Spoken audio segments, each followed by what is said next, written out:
Señores, estamos ahora mismo, bienvenidos a todos, los que están en persona, los que están virtualmente aquí en el Bet Midrash de nosotros.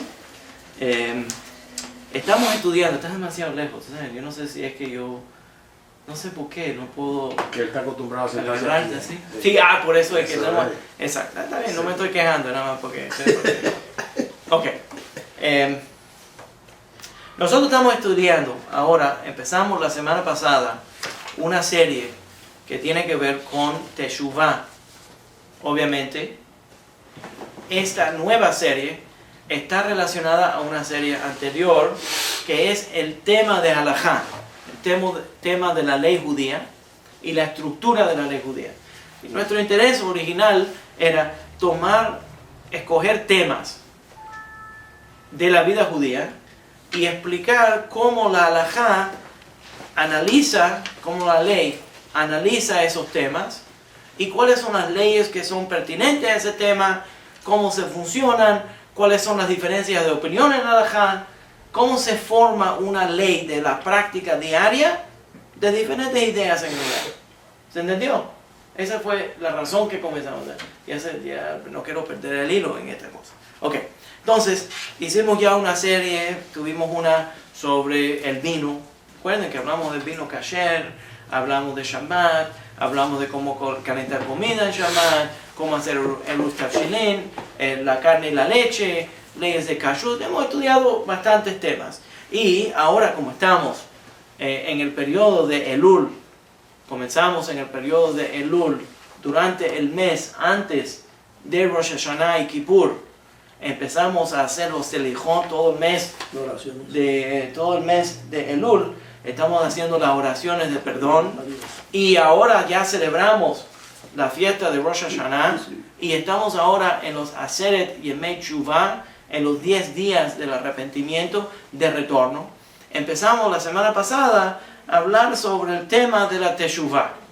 Les menciono que la clase de la semana pasada, ya hoy, al fin hoy pude montarla, claro que por la razón de, no fue la semana pasada, fue la semana antepasada, porque la semana pasada estábamos celebrando Rosh Hashanah.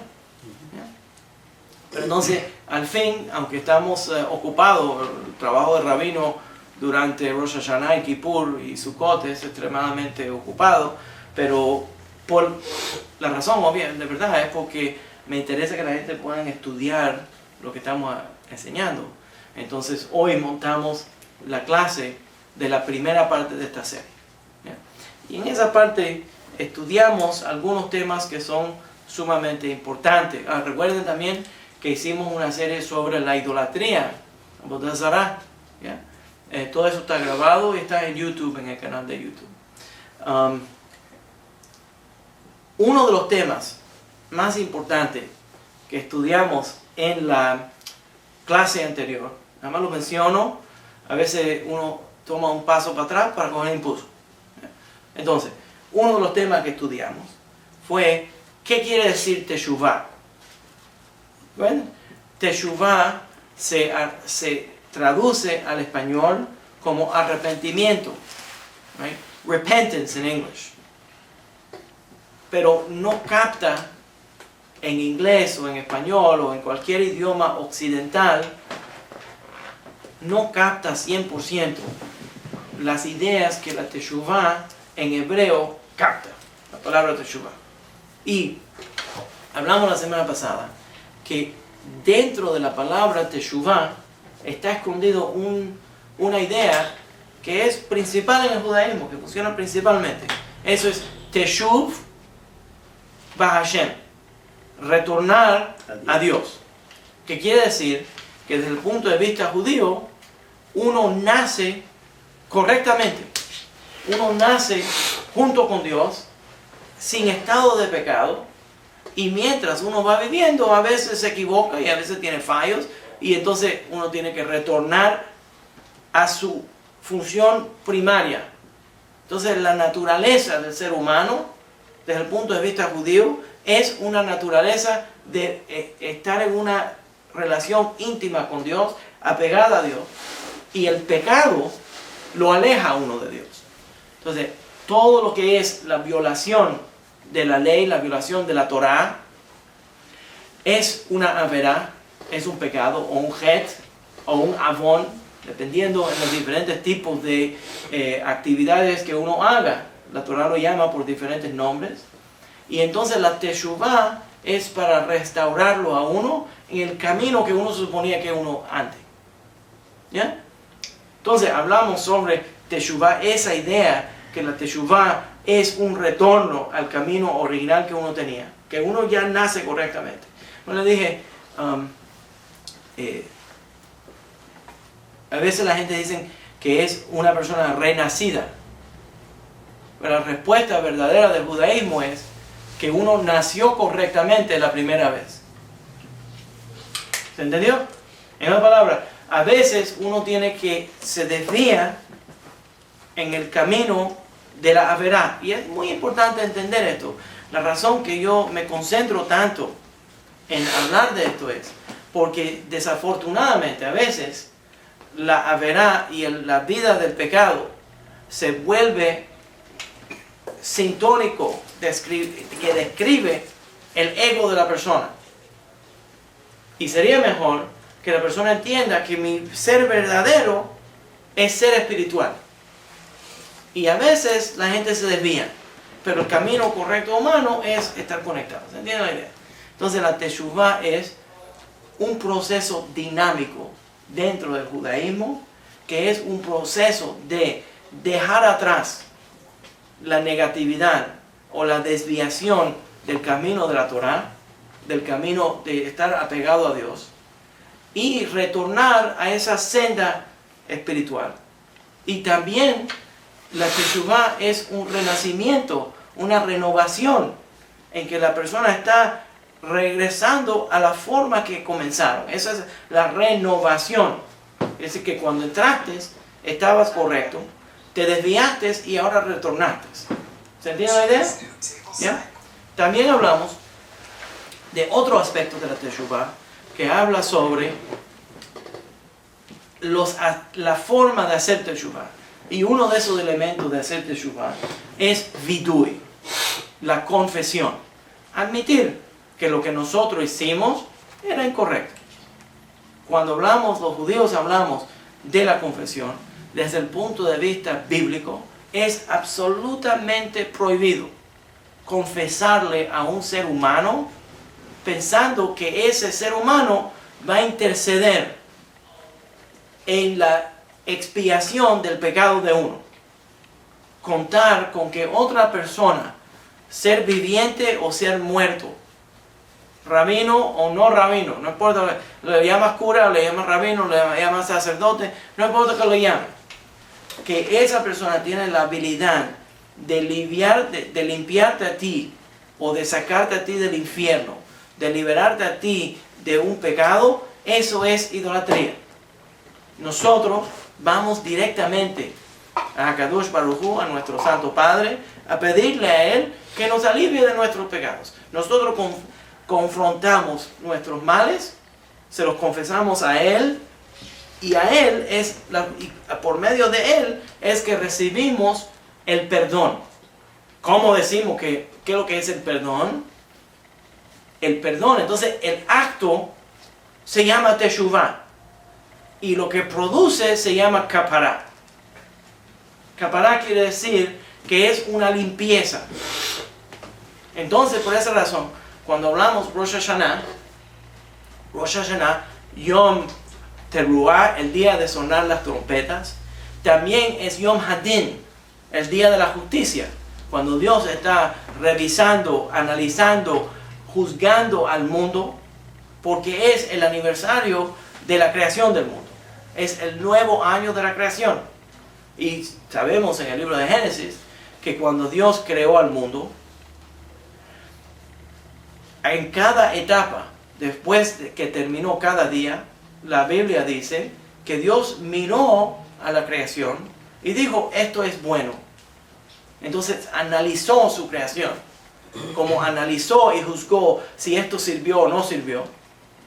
Entonces, en Rosh Hashanah, que es el aniversario de la creación del mundo, también está analizando, captando juzgando al mundo y decidiendo si esto sirve o si no sirve. ¿Se entiende la idea? Eso nos dice, nos trae dos regalitos. Trae dos regalitos. La gente me dice a mí, Rabino, ¿qué te sirve creer que Rosh Hashanah? Si alguien tiene la fuerza de voluntad de decírmelo, pero yo lo voy a hacer, yo voy a preguntar. ¿Qué nos sirve creer que Rosh Hashanah es el aniversario de la creación? ¿Cómo sirve? La forma que nos sirve es que nos da un regalito. El primer regalo que nos da es que si nosotros creemos que la creación no solamente ocurrió hace 5.775 años, cuando supuestamente ese fue el momento de la creación, entonces, si solamente ocurrió en el pasado y ahora el tiempo va avanzando así en una línea recta, entonces nosotros estamos súper lejos del momento de la creación. Pero desde el punto de vista de la celebración de Rosh Hashanah y desde el punto de vista de los Mekubalim, no es que Dios creó el mundo en el pasado, sino es que Dios creó el mundo en este mismo momento. Entonces el tiempo no progresa en una línea, sino el tiempo progresa en que todo lo que ocurrió en el pasado y está ocurriendo ahora y va a ocurrir en el futuro, están ocurriendo ahora mismo. Eso quiere decir, eso entiende muchas cosas. Una de las cosas que entiende es que el espíritu de la profecía, de acuerdo con Eliyahu Davidas, esto no salió la semana pasada, ahora ya estamos en la clase, ¿no? Entonces, de acuerdo con Eliyahu Davidas, en el libro Reshit Chochma, rabino sefaradita de Tzfat, cabalista, Mekubal, primer idioma español, como nosotros. A ver, yo quisiera poder hablar español, yo hablo cubano. Pero anyways, entonces, Eso es español. ¿tú has entendido, verdad? Sí. Okay. Bueno, entonces, de acuerdo con Eliyahu Davidas, el espíritu de la profecía es que la persona entra a esa onda a donde no hay pasado, presente y futuro, sino eso que es. ¿Ya? Y entonces cuando es lo que es, puedes ver el futuro porque está ocurriendo en este mismo momento. ¿Ya? Entonces ese es uno de los regalos. Y si crees, y si entiendes eso, si lo profundizas y lo vuelves parte de tu vida, entonces cada momento puede ser una oportunidad para renovarse.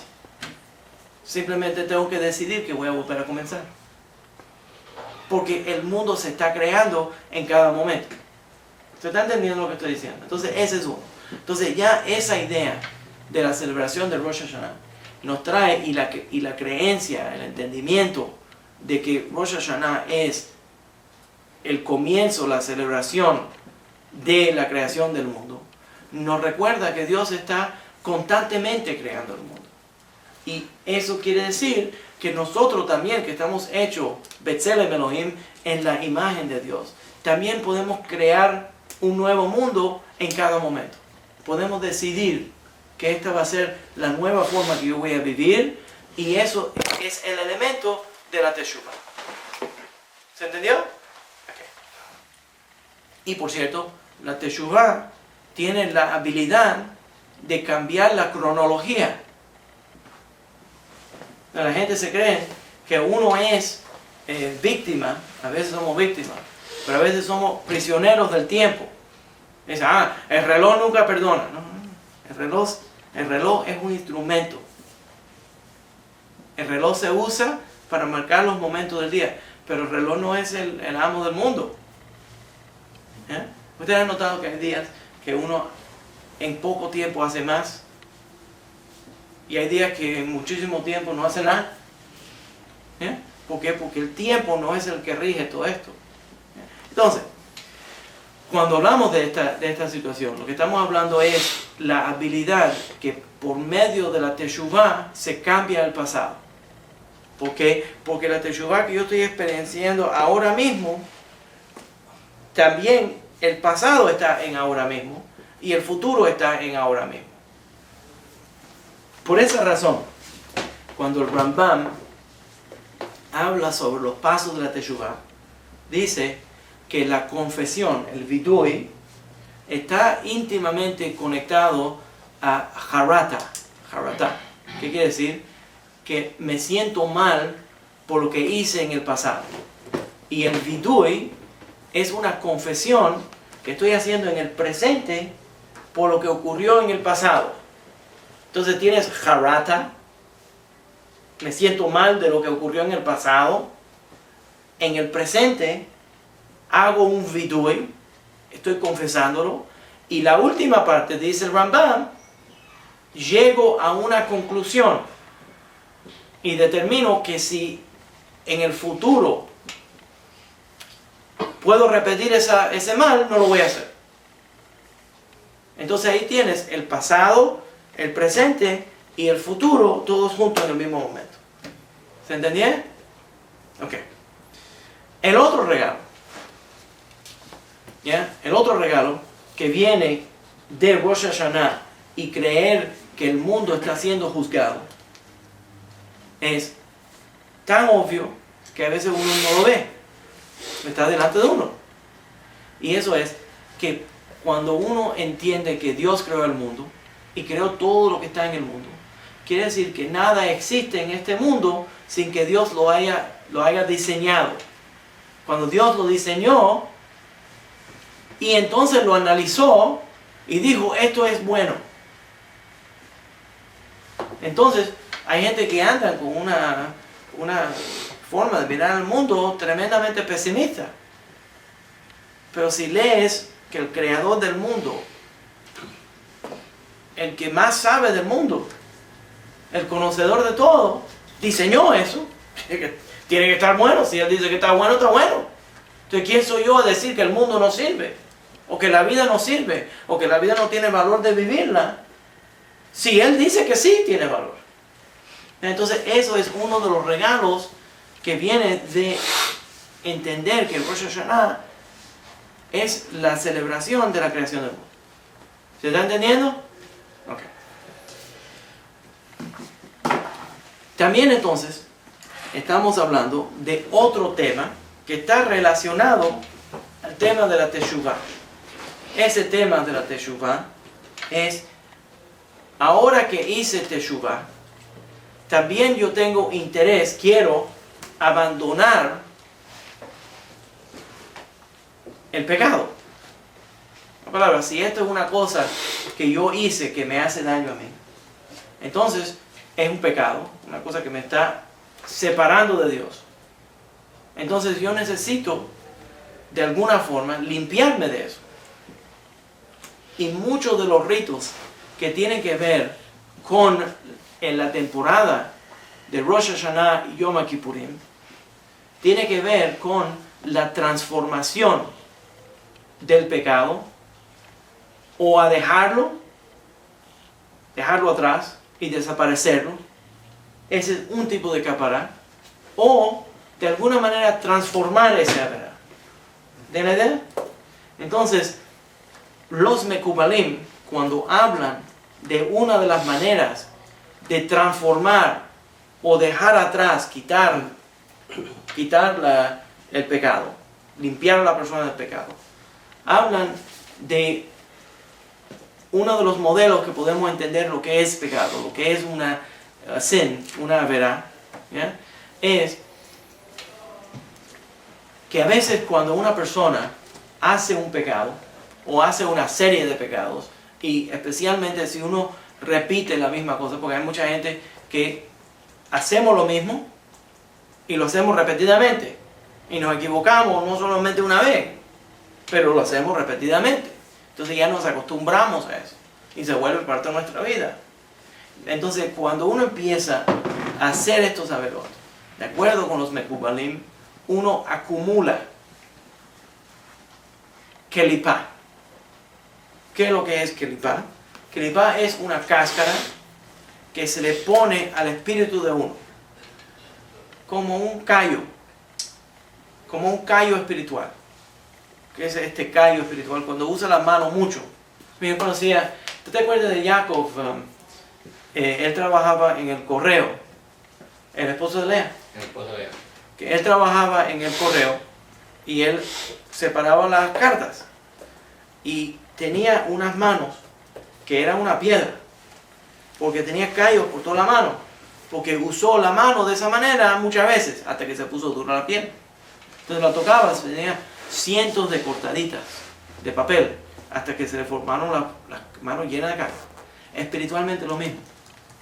Cuando tienes muchas cortaditas o muchos dolores o muchos males, entonces se le pone la cáscara dura al corazón de la persona o al espíritu de la persona y se pone más y más que no lo puede sentir. Entonces el espíritu empieza a crear esa cáscara para hacer un propósito de dos cosas. ¿Bien? Casi siempre lo hace para tratar de proteger a esa persona de los dolores, pero también a la misma vez le hace daño a la persona, porque esa cáscara espiritual que se forma ahí, la kelipá que se forma ahí, no permite que entre la luz divina y que salga la luz divina de la persona. Entonces se vuelve una víctima, pero también como tiene esa cáscara espesa alrededor de uno, entonces esa cáscara espesa crea como una identidad, pero es una identidad falsa, porque no es la persona verdadera. ¿Entiendes? Entonces la persona empieza a identificarse con esa clipá, con esa cáscara falsa. Y por esa razón, la teshuvá, desde el punto de vista de los mekubalim, la teshuvá es un acto que va a quitar la clipá. ¿Entienden la idea? ¿Cómo vamos a quitar la clipá? Primeramente, identificar la clipá. Eso está ahí. Esta parte de mi vida ha causado que yo me ponga tosco en este área. Identificar que está ahí. Primero, pues mucha gente dice, yo no tengo esos problemas. Empieza a mirarlo. A lo mejor sí están ahí. Y son tan crónicos que uno no se da ni cuenta. Ya se vuelven parte de la personalidad. Y nadie lo ve. Pero los demás lo pueden ver. Entonces eso está ahí. Esa es la kelipá. Otra forma, ¿ya? La kelipá. Entonces, la teshuvá lo que va a hacer, identificar esa kelipá que está ahí. ¿Y cómo se formó esa kelipá? Esa kelipá se formó no porque es una identidad positiva, sino es una identidad negativa. Mucha gente dice, yo nunca me voy a enamorar. Han pasado por problemas del pasado. Y entonces de pronto, como que George Clooney, el artista George Clooney, que se casó recientemente, la última vez que se divorció, anunció que él más nunca se va a volver a casar. Y se casó de nuevo, claro que sí, gracias a Dios. Superó lo que él vio. Pero lo que pasa es que la gente crea en estas identidades para protegerse ellos mismos. Entonces, los mekubalim, simplemente viniendo desde el punto de vista de Zohar, dicen que esto es similar, escuchan bien, que esto es similar al evento en la Torá. Pero antes de decir esto, quiero mencionar que a eso se refiere Moisés, Moshe Rabbeinu, en el libro de Devarim, y también el profeta Jeremías, Yirmiyahu, en el libro de Yirmiyahu, dice que cuando venga el Mashiach, y Moshe dice que requiere la halajá, la ley, que nosotros circunciden nuestros corazones. Circuncidemos nuestros corazones. ¿Qué quiere decir? Que la circuncisión se está usando metafóricamente, que hay un tipo de kelipá, una cáscara que se pone alrededor de ese corazón y la persona lo tiene ahí porque se cree que esa cáscara está protegiendo a ese corazón para que no tenga daño. Pero verdaderamente lo que está haciendo es estrangulando a ese corazón. Y lo que viene la Torá a hacer es a quitarle ese prepucio, esa cáscara que se ha formado alrededor de ese corazón, para abrirlo, para que ese corazón pueda expresarse. Y que lo que es la identidad verdaderamente sabe. ¿Qué es lo que quiere decir la conversión al judaísmo? En la conversión al judaísmo, el hombre está requerido a tener una circuncisión. Porque verdaderamente su identidad estaba oculta. y en la circuncisión se destapó su verdadero ser. ¿Tienen la idea? Ok. Entonces, los Mekubalim comparan este proceso de quitar la kelipá al momento que Moshe, Yehoshua ben Nun y el pueblo de Israel querían tomar control de la ciudad de Jericó. La Torá dice que la ciudad de Jericó era una ciudad a la entrada de la tierra de Israel que estaba fortalecida tremendamente. Las paredes de la ciudad de Jericó, ningún ejército podía ganarle. Cuando ellos cerraban esas paredes, forget it. Podías entrar, tratar y ningún ejército podía tomar la ciudad. Los judíos mandaron unos espías a que entre a la ciudad de Jericó. Dentro de ese evento de la Torá nos dice que cuando entraron los espías, una mujer que manejaba un hotel,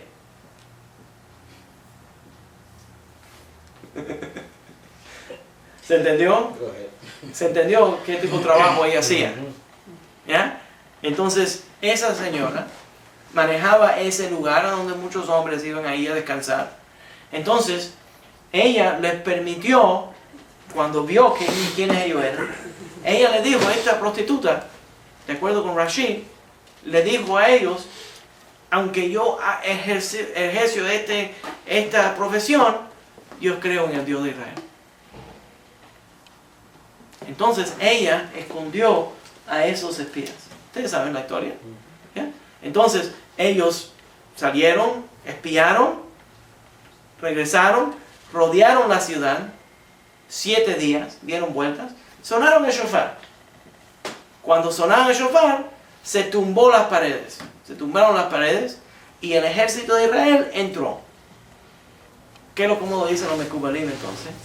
Que lo que ocurrió fue que desde adentro del corazón, aunque la ciudad esté rodeada por esta clipa y aparentemente algo muy bajo está ahí, esa cosa baja todavía tiene fe en Hashem y va a cooperar.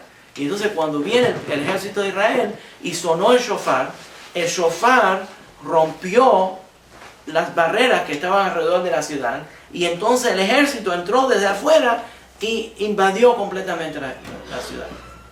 Entonces los Mekubalim dicen que el shofar está asociado con Teshuvah, está conectado a la Teshuvah. ¿Por qué? Porque el shofar tiene la habilidad, por medio de su sonido, de romper las barreras del corazón. Cuando rompe las barreras del corazón, emocionalmente, no intelectualmente, porque las barreras del corazón no se rompen intelectualmente, se rompen emocionalmente. Entonces el shofar tiene un sonido que no se puede duplicar, que no sabemos cómo va a salir. Entonces ese sonido rompe las paredes, destruye la kelipá. El agente que estaba adentro le abre el camino para la gente que vino de afuera.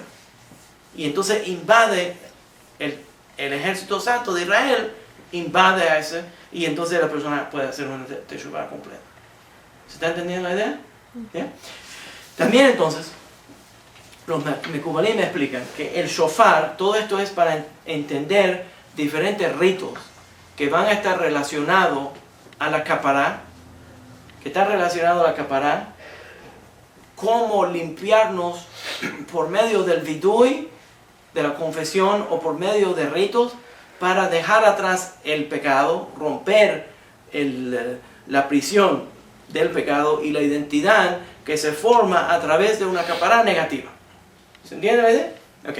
El shofar entonces también, los Mekubalim me explican que el shofar tiene la habilidad a hacer todo esto, porque si entiendes la anatomía del shofar, puedes entender lo que es teshuvah. ¿Qué pasó? Shofar es un objeto que es hecho de hueso de un animal muerto. Los seres humanos somos animales y tenemos hueso. coges ese hueso, lo vuelves un hueco, le sacas el hueso de adentro y dejas la cáscara de afuera. La cáscara de afuera es una cáscara. Es como una kelipá. Cogiste la kelipá, la sonaste y la llenaste de aire, que es ruach, que es espíritu. Entonces ahora tienes algo que es duro, que tiene limitación, que está expresando algo que no tiene limitación. Entonces ahora yo transformé la kelipá, la cáscara dura, y la estoy usando ahora para expresar algo que no tiene límite. ¿Se entiende la idea? Sí, alguien dice aquí que el shofar no es hueso. Es un tipo de hueso. Eh, ¿Qué? El chofán. ¿Qué es lo que es saber? no, dice Jesús Beristein, acaba de ponerlo, acabo de leer. Pero el shofar no es hueso. Ok, pero ¿qué es lo que es? No sé. Si me dice lo que es, sería bueno. Se puede usar otro término, pero es una cáscara de un tipo de producto de animal. ¿Ya? Un fósil. Un fósil. producto de animal. Un fósil. Para hacer el shofar, yo lo he hecho, por cierto. Para hacer el shofar, se hierve ese cuerno. Si quiere decir que es un tipo de, como el producto de uña, está bien, es lo mismo. El punto no es que si es hueso o que si es el mismo producto de una uña. Es lo Él mismo. dice que es una extensión de la piel. Está bien y no importa. Ese no es el punto. Que para poder hacer un shofar, ese no es el punto. Que para hacer el shofar, lo que hay que hacer es arrancar el hueso y que esto se vuelve como una cáscara que aguanta y le da una formalidad. Ese es el punto, ¿me entiendes? Que le da una formalidad, una limitación. Aparentemente le da una limitación a la expresión. Pero cuando entonces la persona sopla el aliento, eso amplia, cambia lo que parecía que tenía limitación, y lo que le daba limitación ahora se está usando para expresar algo que no tiene límite. ¿Ya? No es la cosa de que si es hueso o que si es piel, eso no es lo importante. Lo importante es que es algo que tiene definición, tiene limitación, que es una cáscara que tiene por afuera, que eso representa kelipá, y que ahora yo cogí esa kelipá y la transformé para expresar ruach, que es el espíritu que está por dentro. ¿Ya? Y eso es transformativo. ¿Por qué? Porque en la primera forma que lo estudiamos, estamos diciendo que el shofar tiene la habilidad de romper la kelipá. Al romper la kelipá, la destruye y la quita. Pero en esta forma también, no solamente destruye y quita, sino transforma la kelipá. En que cogió ahora la kelipá y se usó para el bien. ¿Se entiende? Entonces estamos hablando de dos tipos de capará. Siempre hay dos tipos de capará. Uno es transformativo, quitar, desaparecer. Y el otro es transformar y usar el mal para hacer el bien. Y esos dos tipos de capará ¿están ahí? ¿Ya? Ok. Ese es entonces los llamados del shofar. También son representantes de el origen de la teshuvá. ¿Cómo lo entendemos? El Gaón de Vilna, escribió mucho sobre el shofar. Déjenme explicar algunas ideas del Gaón hablando de shofar y cómo están relacionados a la teshuvá. Primer sonido de shofar. Tequía. ¿Cómo suena el tequía? Un solo sonido. ¿Qué es lo que viene próximo? Teruá. Ta, ta, ta. 3 sonidos. Shmanim, ta, ta, ta, ta, ta, ta, ta, ta, ta, ta, ta, 9 sonidos. Entonces suena ese shofar. Teruá, ¿ya? Tequía, teruá, shvarim, teruá. Y a ver, entonces vas alternándolo. Entonces pones teruá, tequía, teruá, tequía. Teruá, shvarim, tequía. ¿Se entiende la idea? Y van alternando. Pero siempre comienza con una tequía y termina con una tequía. ¿Se entiende la idea? Todos los kolot, todos los llamados del shofar, por medio en Rosh Hashanah, comienzan con tequía, tienen teruá y entonces tienen tequía. Un sonido entero, un sonido roto y un sonido entero. ¿Cómo sabemos, por cierto, para la gente que son estudiantes de la Torah, cómo nosotros sabemos? Por cierto, déjame terminar de describir los llamados. Entonces, tienes tequía, shvarim, y tequía. Entonces, ¿cómo nosotros sabemos cuáles son los kolot, los sonidos que se usan para Rosh Hashanah? Porque la Torah no dice. La Torah dice que Rosh Hashanah es Yom Teruah, es el día de sonar la trompeta. Ya lo oyeron, Teruah. ¿Cómo yo sé que es tequía, teruah, ¿cómo yo sé? Los sonidos. ¿Cómo lo sé? Pero how do I know que esa es la forma de hacerlo? Los rabinos discuten esto.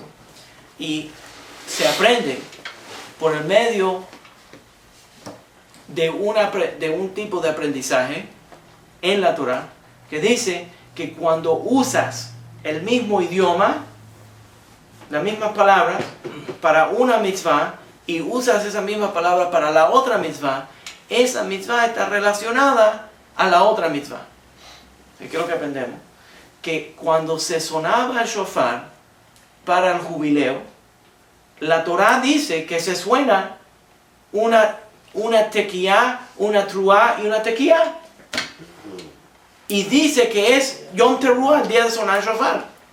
Entonces, como usa la palabra teruah para sonar el shofar en el año del jubileo, sonamos el shofar en la misma manera para Rosh Hashanah, porque los dos son teruot. ¿Se entiende la idea? El mismo idioma que describe el sonar el shofar para anunciar el jubileo, pero en el caso del jubileo describe íntimamente cómo es el sonido, pero en Rosh Hashanah no dice cuál es el sonido, pero usa la misma palabra, teruah y teruah. Entonces, obviamente, como es la misma palabra, en los mismos sonidos que se sonaron aquí, se suenan aquí. Es una referencia. ¿El sonido tiene que ser exacto? Sí. Porque el año pasado, una de las cosas que observé es que cuando la persona que estaba soplando el shofar no alcanzaba la nota que usted le estaba dando, usted volvía a repetirla. Correcto, tiene que ser exacto. Esa es la razón que el rabino va anunciando, tequía, shvarim, truá, ¿se entiende? Para que sea exactamente esa nota. Y yo lo vuelvo a repetir si no se completó. Este año nada más lo hicimos una vez. Este año noté una sola vez y lo volvimos a hacer. ¿Lo oíste? Sí. Yeah. ¿Se entiende? Entonces, tiene que ser. Ahora, ¿qué es lo que dice el Gaón de Vilna? El Gaón de Vilna dice, mira, nosotros entramos a este mundo entero, completos. Esa es la primera tequía. ¿Se entiende? Es una tequía completa. Así. Pero entonces nos desviamos un poco. Y entonces a veces nos desviamos más todavía. ¿Por qué? Porque hacemos pecados. Y nos ponemos peor. La teshuvá admite el estado de nuestro espíritu y le pide a Dios, yo entré entero, me rompí, devuélveme a ser entero. Por eso que siempre termina con la nota entera. ¿Ustedes se entienden? Y por esa razón, la última tequía es la tequía gedolá. La tequía gedolá quiere decir que la primera sonido es tequía y el último sonido es tequía, que es un sonido entero. Los otros son rotos. La tequía gedolá es más entero, más largo que el primer sonido. Dice el Gaón de Vilna que esto no es solamente que le estamos pidiendo a Dios, restáurame a lo que yo anteriormente era, sino está pidiendo ayuda de que todas las experiencias que tuve negativas, que me rompieron, no solamente me restaure a lo que yo estaba, sino que yo esté más fuerte de lo que yo estaba. Y por eso es la tequía gedolá, es más grande. Esa última tequía es la tequía gedolá, que es más grande, que quiere decir que ahora nosotros no solamente dejamos atrás lo que nos rompió, sino ahora transformamos lo que nos rompió para que nos dé más fuerza todavía.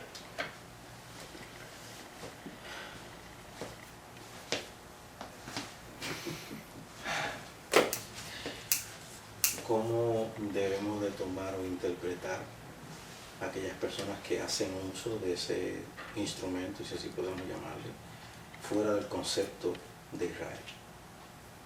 Mira, yo sé a lo que te estás refiriendo. Voy a asumir que sé a lo que te estás refiriendo. No pretendo detenerlo, sacarlo fuera de No, hace bien, está bien. Porque ahí es donde yo iba ahora. El shofar, de acuerdo con Sadia Gaon, Sadia Gaon, el último grande de los Gaonim. Los Gaonim, para aclarar a la gente que mal usan el término de Gaon, los Gaonim eran los presidentes de los yeshivot de Babilonia, Sura, Pompedita y Nardea. Luego, cuando se empezó a pasar de los yeshivot de Babel y empezó a moverse para abajo por el movimiento del califato de Abbasid, esa es otra lección para otro día de historia.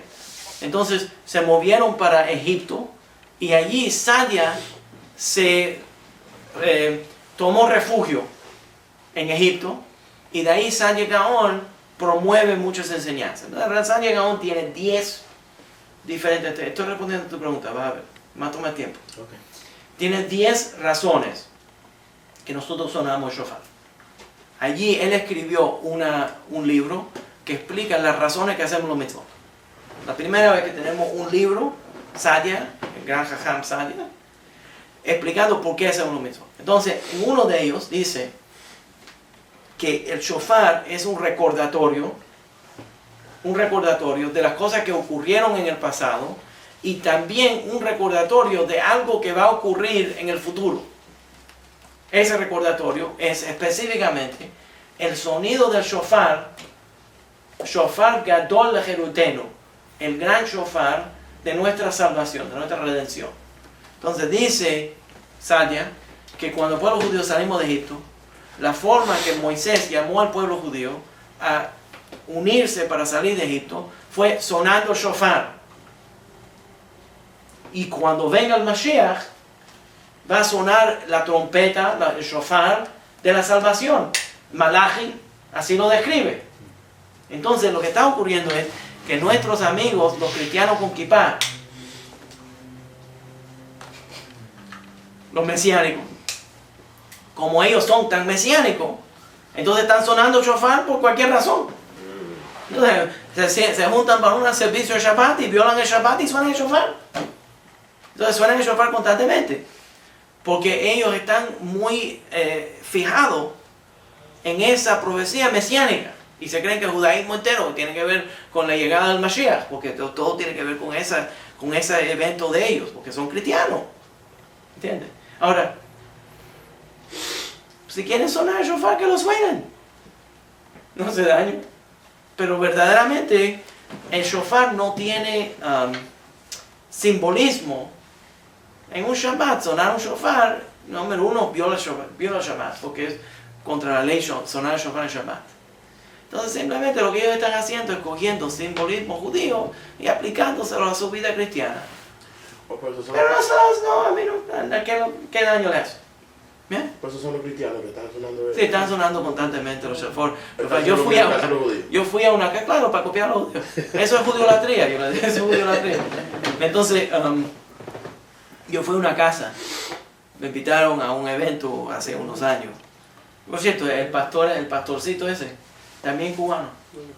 Que esos son los peores los cubanos.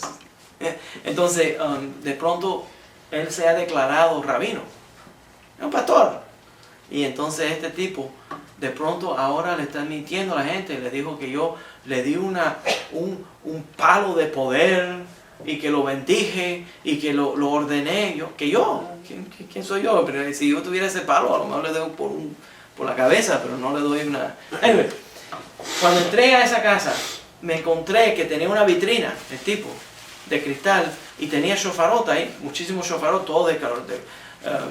Estoy mirando, parecía una tienda de shofarot, porque tenía 25 diferentes shofarot, y parece que él, cada vez que va a un lado, suena el shofar y hace un espectáculo, y entonces la gente, oh, qué impresionante el shofar. Bueno, pero el shofar es un instrumento de oración. Okay. Okay. Hay una pregunta con respecto a eso de hace rato, que dice que este año Yom Kippur cae en Shabbat, sin embargo se toca al final de la última plegaria. ¿Sería cuando Yom Kippur se acabó? Es cuando Yom Kippur se acabó. Déjame aclarar sobre ese tema, ahí es donde yo iba ahora. Perfecto momento para hacerlo. ¿Okay? Nosotros tenemos la mitzvah de oír el shofar en Rosh Hashanah. No hay ninguna mitzvah de sonar el shofar en Yom Kippur. El día, simplemente para aclarar, el día para sonar el shofar, esto está relacionado a la pregunta de José. El día de sonar el shofar es Rosh Hashanah. ¿Ya? No es en cada momento de oración. Es sonar el shofar en Rosh Hashanah. Eso se llama Yom Teruah. Ese es el nombre de verdad de la fiesta. No es Rosh Hashanah. Lo llamamos Rosh Hashanah porque ya se pegó eso. Pero de verdad se llama Yom Teruah. O en corto, Teruah. El día de Teruah. ¿Okay? Entonces, se suena el shofar en Rosh Hashanah. Y la mitzvah, por cierto, que está relacionada al shofar en Rosh Hashanah, es oír el shofar, no sonarlo. Ahora, para poder hacer la mitzvah de oírla, alguien tiene que sonarlo. Entonces, al final de Yom Kippur, se suena ahora un shofar, al final, pero ya entonces no es Shabbat. ¿Entiendes? Y por cierto, no es solamente este año porque cae en Shabbat, sino es todos los años. Porque Yom Kippur, si cae cualquier día, es considerado como Shabbat. Entonces se llama Shabbat Shabbaton. Todas las leyes de Shabbat la aplican a Yom Kippur. Quiere decir que no puedes cocinar o transferir fuego como en cualquier otro día de Yom Tov. Es Shabbat Shabbaton, el sábado de todos los sábados. Entonces es considerado como Shabbat. Entonces no puede sonar el shofar en Yom Kippur. Entonces siempre esperamos al final de Yom Kippur para entonces sonar el shofar. Ahora, las razones porque la Torah requiere para anunciar el jubileo, que en el año del jubileo, al fin de Yom Kippur, se suene el shofar. Entonces ahora nosotros sonamos el shofar sin brajá, sin bendición, porque no hay mitzvah. Simplemente como una oración que venga el gran jubileo, la gran redención. Al igual que sonábamos el shofar para anunciar el jubileo, estamos sonando el shofar, tráenos el jubileo. Tráenos la gran redención. ¿Se entiende la idea? Pero no hay una mitzvah específica de sonar el shofar en Yom Kippur. ¿Ya? O de oír el shofar en Yom Kippur. Por cierto, el sonar el shofar para el jubileo, la mitzvah en ese caso es sonar el shofar. En el caso del shofar de Rosh Hashanah, la mitzvah es oírlo. ¿Ya? Inteligente eso. En la clase, ya se la memorizó. Es una grabadora en la cabeza. ¿Ya? Ok. Entonces, la razón que ando en esto es porque hay una serie de temas que están relacionados a Teshuvah, que es una capará y esa capará tiene un tipo de botar o expiar o limpiar o borrar. Capará es como borrar el mal y dejarlo atrás, abandonarlo, o de alguna forma transformarlo, ¿bien? Para que eso se vuelva un instrumento de retorno. ¿Se entiende esa idea? Entonces, de ahí está relacionado, de acuerdo con Hazal, con nuestro maestro, que hay dos tipos de teshuvah. Un tipo de teshuvah es teshuvah begirá, teshuvah que viene de miedo. ¿Cuál es el miedo? De que si sigo en este camino, Dios me va a castigar. Entonces, le tenemos miedo a Dios. Por cierto, no hay nada mal con tener miedo a Dios. Es exactamente una persona que teme, que es temeroso de Dios, es una persona laudable, que es correcto que tenga miedo de Dios. Entonces se siente que Dios manda en este mundo y que no debería estar actuando de esa manera, y por eso deja de hacer la verdad. Por eso dicen los rabinos, uno es perdonado por el pecado. Dios lo perdona porque Dios es que la persona retornó al camino correcto. ¿Cuál es el próximo? El próximo es teshuvah be'ahavá. Quiere decir arrepentimiento por amor a Dios. ¿Cómo funciona ese? Mira todas las bendiciones que Dios me ha dado en mi vida. Mira todo lo que existe en este mundo, que es bello. Yo no debería de hacer esto porque estoy dañando al mundo o porque estoy rompiendo mi pacto, mi relación con Dios. Entonces eso es teshuvah be'ahavá. En la teshuvah be'ahavá, el mal es transformado a bien. Quiere decir que la persona se dio cuenta, wow, estas cosas que yo estoy haciendo me están alejando de Dios y yo quiero estar cerca de Dios. Entonces estas cosas negativas me inspiraron a buscar una forma de acercarme a Dios. Y esa forma transforma, cambia el evento negativo y lo vuelve un instrumento de acercamiento a la cosa positiva. ¿Se entiende la idea? Entonces, los dos son un tipo de capará porque están relacionados a transformación del pecado. O dejándolo, abandonándolo, o transformándolo. ¿Se entiende la idea? Ahora, voy entonces a concentrarme en dos ritos que tienen que ver con esta transformación y abandonamiento de la averá. ¿Cómo seguimos ahí, Sandra? Rabanit. Hay muchísimas preguntas. Vamos, dame 2 o 3 y entonces vamos a entrar a los... Voy a dar si se me queda alguna, que por favor Dame 20 o vuelvan y la hagan, porque entré tarde al chat. Entonces, dice, al principio alguien preguntó, Andrés Toledo, que si el bidui está en el sidur, en la tefilá de la noche, para recordarnos todos los días nuestras acciones. Correcto. Para limpiarnos, para dejarlo atrás. Ok. También hay más preguntas por aquí. Dice, pregunta Abraham Lieb, nuestro amigo. ¿Cómo saber si es perdonado? ¿Cómo puedo saber si Dios me perdonó? En el caso de pedirle perdón al prójimo, sé que me perdonó cuando me dice que me ha perdonado.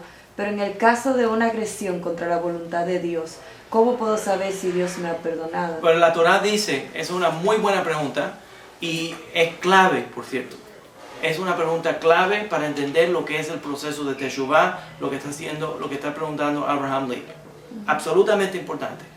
La Torá dice en el libro de Isaías, el primer capítulo de Isaías dice, aseguradamente, aunque sus pecados sean absolutamente rojos, yo los limpiaré y se volverán blancos como la nieve.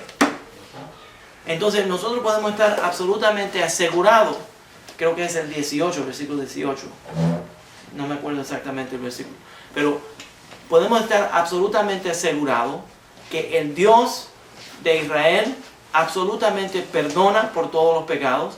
Y la halajá dice que el día de Yom Kippur, si está acompañado de Teshuvah, hace una capará, porque se llama Kippur capará, hace una limpieza completa. Eso es parte de nuestra fe. Ok. Otras preguntas dicen aquí.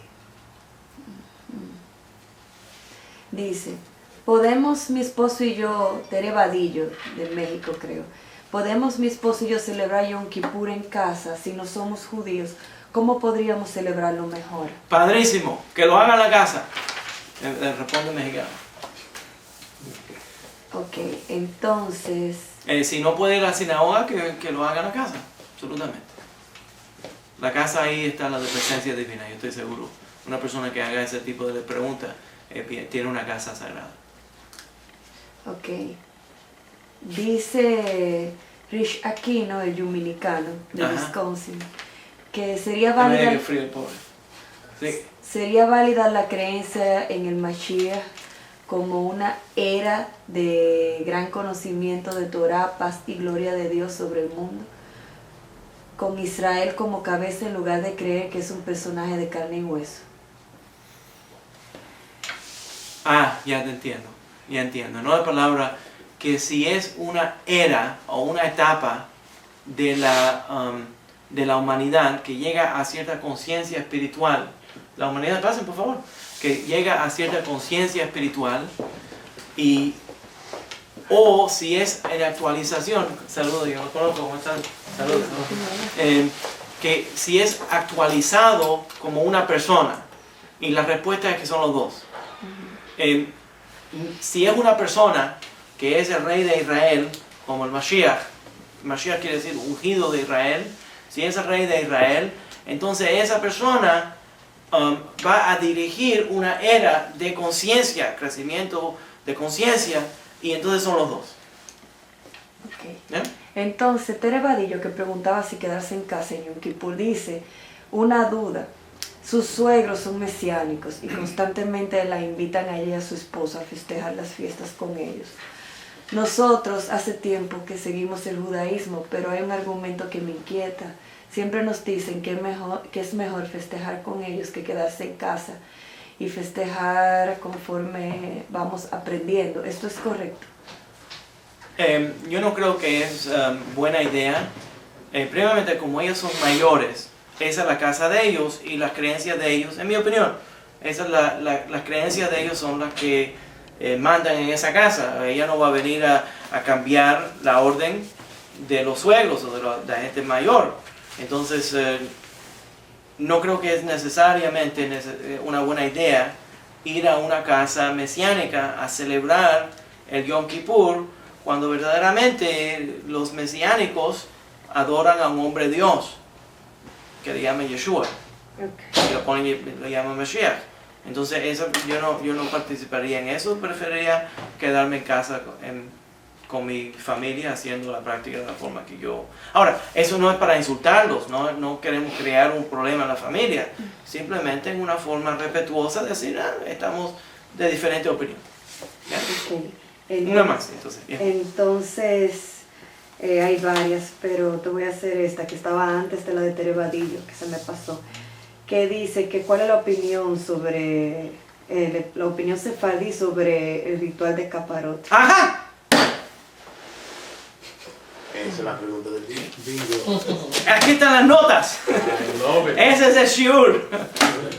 Ese es el shiur, ahí donde vamos. ¿Qué más había para responder a una más fuera de la orden?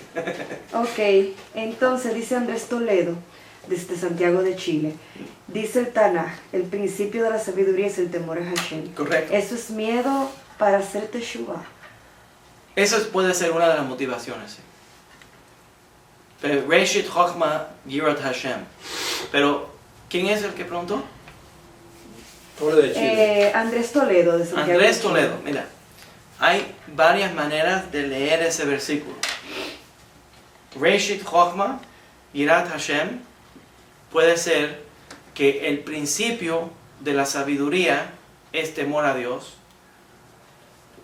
O se puede leer también como, por cierto, no soy yo respondiendo, ahora le estoy diciendo lo que dice el Maharal de Prague, que está en un libro que él escribió, Orot Teshuvah, que son las luces de la Teshuvah. ¿Ya? Entonces dice que Reshit Chochma Yirat Hashem quiere decir lo más alto, porque el Rosh quiere decir lo más alto de la sabiduría. Cuando llegues a lo más alto de la sabiduría, es piedad de Dios. Cuando te vuelvas súper inteligente, te quedas asombrado de Dios. Entonces, hay diferentes formas de leer eso. Sí, obviamente, una persona, el complemento que uno puede dar más alto a una persona es que es un Yoresh Shamayim, que tiene piedad de Dios. ¿Ya? Ok, vamos a entrar a dos temas. ¿Se puede? Bueno, ahí quedan algunas preguntas que sería bueno ya. ¿Que ve cómo mandan el frente? Entonces... No me dejes. Otra Le sacan pregunta. buena para la caña a esta gente. Yo no... Dime. Dice Manolo que Teshuvah, o sea, retorno de la alma a su estado natural. Pregunta, ¿hay diferentes tipos de almas? ¡Ajá! Se ha puesto a leer el Tanya, desafortunadamente. Diferencia de alma judía con alma gentil, que ¿cuál es la Sí, diferencia? ninguna. La respuesta es que no hay ninguna. Y que deje de leer el Tanya de Lubavitch. Digo yo. Ok, vamos. Y Seratome, que dice que le recomiende algún salmo tefilá para Yom Kippur que él pueda hacer si no puede ir a una sinagoga ese día. Está bien. Ok, bueno, vamos a aclarar, porque yo a veces no digo suficiente. Déjame aclarar un poco más sobre el tema de la diferencia entre las almas judías y las almas gentiles. La única diferencia entre una alma judía y una alma gentil es el estudio de Torah y la práctica de los mitzvot. Desafortunadamente, se está volviendo muy popular por el internet, por la red, el pensamiento jasídico que está basado. Yo voy a dar una serie, yo estoy preparándola. Yo estoy preparando la próxima serie que va a explicar la diferencia entre la Torah y Kabbalah sefaradita y el punto de vista jasídico, que se desvía completamente del camino normativo del judaísmo, desafortunadamente. Pero voy a aclararlo rápidamente. Hay un libro que se llama el Noam Elimelech. El Noam Elimelech fue escrito por Elimelech de Lezhinsk, que era uno de la segunda generación después del Baal Shem Tov. Wow. En esa generación, ellos escribieron una serie de pensamientos que no son necesariamente normativos del estudio de Kabbalah. Se basan, de acuerdo con el Gaón de Vilna, que los excomunicó específicamente al movimiento Chabad por el libro que se llama Tanya. Los excomunicó 3 veces. El líder del judaísmo lituano, el gran, tremendo Gaón, el Vilna Gaón, por la razón, exactamente por la pregunta que nos está haciendo. Y una de ellas es que Chabad Shneur Zalman de Liadi presenta en el Tanya una idea de que hay una diferencia entre la Neshama de un Goy y que la Neshama del Goy tiene solamente, yo no estoy de acuerdo con esto, no piensen que yo estoy de acuerdo, de que la Neshama del Goy solamente tiene lo que se llama Nefesh y que es solamente el espíritu que anima al cuerpo, y que los judíos tienen otro nivel de Neshama, que es Neshama, que es alma, que es el espíritu, que es un espíritu sagrado, y que hay una diferencia entre la estructura de esas dos almas. Específicamente, entonces, cuando se habla de una persona que hace Giur, que se convierte, Chabad específicamente, y los Hasidim en general, dicen, bueno, ¿cómo podría ser? Si este Goy se volvió judío, debe ser, si este gentil se volvió un judío, debe ser, de acuerdo con ellos, que él tenía un espíritu judío dentro del cuerpo de él, que era un cuerpo gentil, y entonces él permitió que ese espíritu judío le gane al cuerpo gentil. ¿Eso qué te dice? ¿Lo has oído? Yo lo he oído. Eso es erróneo, absolutamente erróneo. El Ramchal Rav Moshe Chaim Luzzatto dice exactamente lo opuesto. El Ramak, Rav Moshe Cordovero, dice exactamente lo opuesto. El Ari dice exactamente lo opuesto. ¿Qué es lo que dice? Que todas las almas están relacionadas, todas las almas son sagradas. Y algunas almas, cuando adquieren mucha luz por medio del estudio de Torah, van subiéndose en categoría, en diferentes niveles, y más luz, no es categoría que son mejores que los demás, es que más y más luz entra a esa alma por medio de su estudio de Torah, y es transformado por medio de ese estudio de Torah, y recibe Kedushá por medio de los mitzvot. ¿Cómo lo entendemos? ¿Cuál es la diferencia entre Abraham Avinu, el patriarca Abraham, y el padre de él?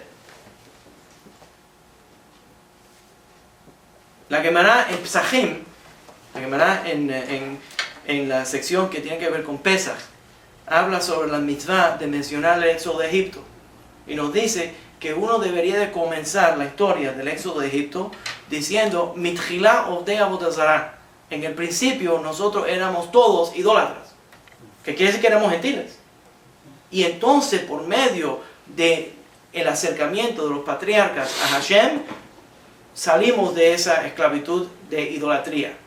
Quiere decir que los mitzvot tienen el poder de transformar. Entonces, cuando Abraham Avinu recibe la profecía de la circuncisión, él hace otra mitzvah. Y entonces poco a poco va adquiriendo más y más mitzvot. Y cada vez que uno va adquiriendo mitzvot, entonces esa alma se va transformando y recibe más y más luz. Y de esa forma cambia. De esa forma progresa. Pero no es, nunca podríamos decir en el judaísmo legítimo que hay una diferencia en la calidad o una diferencia en la alma de un judío y en el alma de un gentil. ¿Ya?